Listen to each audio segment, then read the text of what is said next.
2020, roughly 3.96 billion people are on social media. That's 51% of the world's population.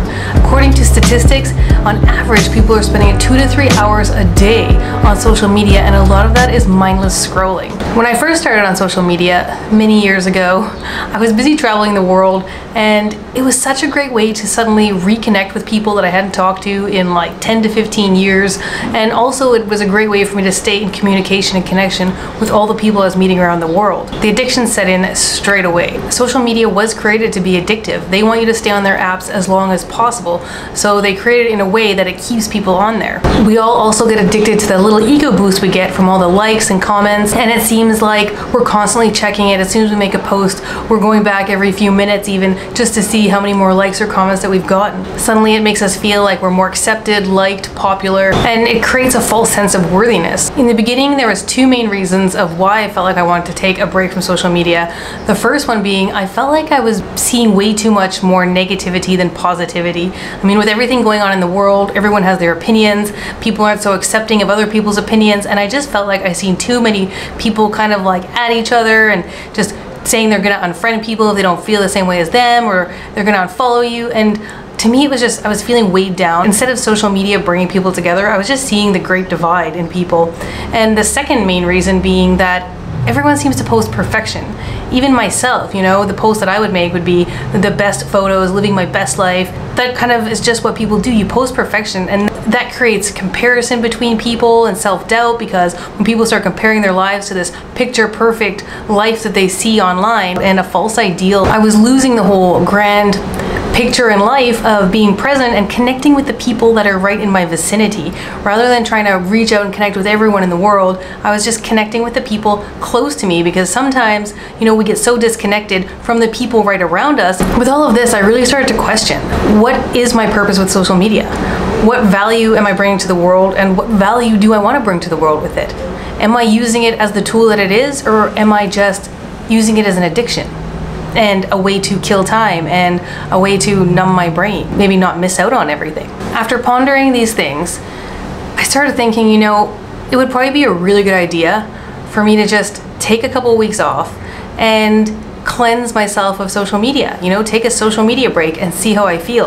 After I'd quit social media for a couple weeks, I was starting to plan, okay, what's my next post? When am I gonna start posting, and like, how am I gonna execute, and what is my mission with social media? Let me just say, I was not aching to get back on social media. Just as I was thinking about all of this, I ended up getting robbed, and the purse that got stolen had my phone in it, and the same phone that I do all my social media posting and scrolling and all of that on. To me, it felt like life was like, don't stop now. Continue on this break. You haven't had enough of one yet.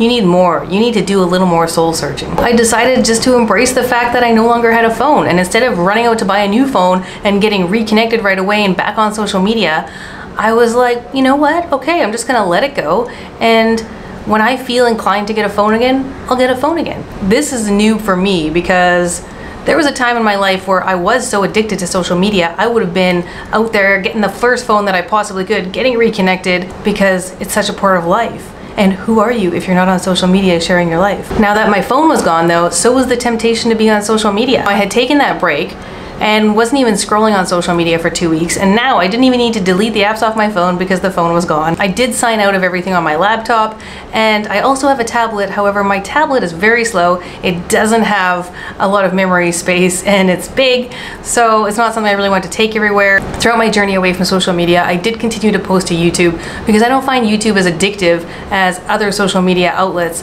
and it's not something that I mindlessly scroll every day or spend excessive amounts of time on. I immediately started noticing changes in my life.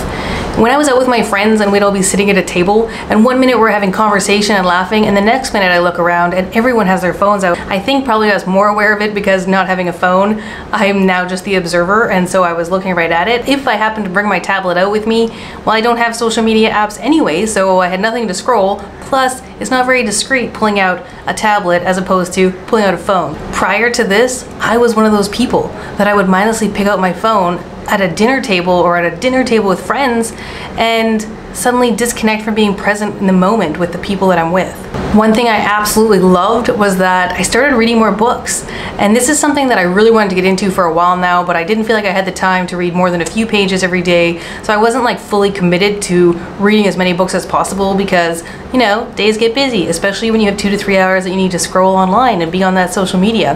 Now that I cut that out, I happen to have a lot more free time, and I just naturally began reading more books. I was loving that every day. I couldn't wait to take in knowledge and learn and absorb new things and ideas and just continue on a growth cycle. It really brought me a lot more time for self-reflection and inner work, because instead of always worrying about the external world and worrying about what I'm going to share and what I'm going to show the world, I was more looking inside. I'm like, okay, what do I want? What makes me truly happy? And now that I could be fully present with myself, it really gave me a time to dive deep within myself. When I was working, I found myself to be a lot more focused and a lot more productive. Too many times I'd be working away and then I would mindlessly every 5 or 10 minutes pick up my phone and do a little scroll and see what's going on and then put it back down. And then it would take me time to get refocused and recentered into what I'm doing, so my productivity was a lot less.